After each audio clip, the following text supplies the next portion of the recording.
Previously, we saw how Hanabi and Mugi fall in love with their teachers, and the hidden secrets of Hanabi and Mugi were just replacements for one another. They made a fake relationship to fulfill their emptiness. Episode 2. While Hanabi is waiting at the doorway for Mugi, Hanabi's best friend, Sanae Ibito, approaches her and asks if they can walk home together. Mugi comes out, thanking her for waiting. Hanabi said sorry to Sanae and promised to walk with her next time. As the two of them leave, Mugi's classmate is whispering about their relationship and saying they could make a cute couple. But Sanae looks suspicious of something bad about their relationship. While walking home, Mugi asked Hanabi if she was sure. She didn't want to walk home with her best friend Sanae, but Hanabi said she was fine and asked for a sip of water. Mugi watches Hanabi drink water straight from his bottle. As Hanabi stopped drinking, Mugi came close to her, and they were about to kiss. They hear a girl screaming behind them to stop kissing. They turned around, and Mugi said, "You scared us." Mocha Kamombata, better known as Mocha, is Mugi's childhood friend, and there is a backstory going on between Mugi and Mocha. They grew up in the same apartment. Their neighbors used to call them princes and princesses. So she imagined herself as a princess and Mugi as a prince, and she began to live in the world she created. Back in time, Mugi introduces Mocha as his childhood friend and Hanabi as his girlfriend. But Mocha refuses to believe Mugi. Having had enough of her attitude, Hanabi remembers her from childhood who claims Hanabi is a cheater for running with his brother. Hanabi prescribed Mocha as an annoying person. Mocha counters that she remembers Hanabi being a horrible person and wonders how an awful person like her got Mugi. Mocha tells Mugi that she is just pretending to be nice around him. But Hanabi smiled and said, "No. Mugi said she can be horrible sometimes, and that makes her Hanabi after all." Hanabi thanked Mugi and said she liked him too. Then she grabbed her coat and warned her not to stick with Mugi. The next day, Mugi asks Hanabi if she really wants to be rude with Mocha. She replied that Mugi has no feelings for Mocha, so it's good to turn her down before things get worse. Mugi grabs her face and asks if she is jealous of letting Mocha hold him. Hanabi said she was just possessive, and kissed him, but her inner voice revealed that their fake relationship is starting to get real. Mocha leaves home with a sad look on her face, wondering about Mugi. She wants to be his princess and hold her hands, but she can't bring herself to imagine a romantic relationship with Mugi and doesn't want to. One day, Mocha joins them for lunch. Mocha stole the chicken piece that Hanabi tried to feed Mugi, but Mugi and Hanabi pretend like nothing happened, which makes Mocha scream for ignoring her. Hanabi shuts her mouth and warns her not to ruin their hangout with a glare on her face. Mocha jumps to the plant barrier and claims her cheater again, saying she is just using Mugi for her own good, and she runs away. As Sanae is watching this, she thinks Hanabi is the victim being used by Mugi. Later, Hanabi and Narumi are taking paper notes to the language room, where she went pink again to have some alone time with Narumi. She wants him to see her as a woman and not as the same old kid anymore. When she tries to approach him, they hear a beautiful piano melody from the music room. Narumi is mesmerized and starts to whisper about Akane and how good she is. Her smile got away. She wished to have a good time with Narumi, but Akane always comes first in his mind.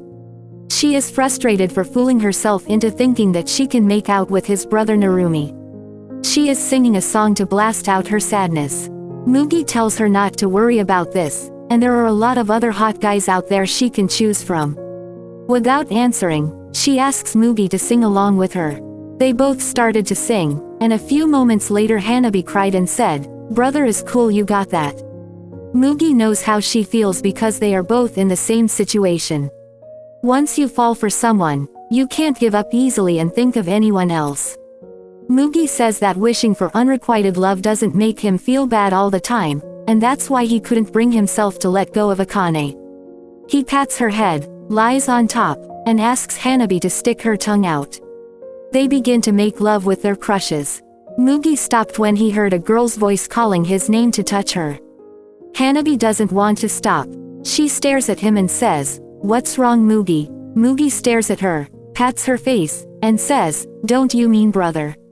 On the other hand, Sanae leaves home with a sad look on her face because she is concerned about Hanabi's relationship with Mugi. The next morning, Hanabi runs to greet Sanae, and Sanae tells Hanabi that her face looks bright red. Hanabi replied that she slept late at night. As the two of them walked to their classroom, Sanae got too close to Hanabi. Later, Hanabi's classmates want to talk to her about love relationships. Hanabi is confused and wonders what she can tell her classmates. Mugi knows she will do the same thing if Sanae asks for it, and that's why Mugi wants Hanabi to talk with them. They are both staring at each other. Hanabi grabs the fence and thinks he is going to kiss her again for Akane. Instead, Mugi patted her head, smiled, and said, "Good luck." Hanabi feels weird about Mugi's behavior and how he acts like her real boyfriend. Hanabi meets them in the cafe, and they start to explain her problem. Unable to choose the right person between her two boyfriends, Hanabi looks weird, because when it comes to Narumi or Mugi, she would choose Narumi without blinking. So Hanabi tells her that if she can't choose, then live with the pain. Her classmate replied that she doesn't like them that much, but they have good specifications, and that's why she wants to choose the right person for her bright future. Hanabi's inner voice said, "Are they serious?" Because both of them don't sound like they have real love relationships. She leaves them and meets her best friend Sanae. Hanabi asks Sanae if she likes someone and falls for them because of their good specifications and reputation. Sanae replied that their abilities are part of them, and she doesn't fall for them because they are talented, it's something that happened without even thinking. Hanabi is happy to see her best friend having the same thoughts as her. Sanae blushed harder when Hanabi hugged her and said she loved her so much. But she quickly turns it down when she remembers Hanabi has a boyfriend. Hanabi understands Sanae's feelings and finds something she is hiding. So Hanabi invites Sanae to her home to stay overnight with her. Sanae goes pink and bubbles about accepting a sleepover with Hanabi. As Hanabi is talking to Mugi about spending time with Sanae, her doorbell rings. Sanae is waiting outside and wondering what it's called when it's between girls.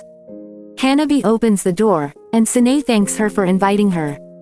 Hanabi is acting normal. Maybe it is not a big deal for Hanabi to sleep over with a girl. Sanae smiled and said she wanted to be closer to her than others. As she closes the door, time quickly jumps to the middle of the night. Sanae is kissing Hanabi and making out with her. Sanae confesses her love for Hanabi and says, "I'm an idiot, I just want to die."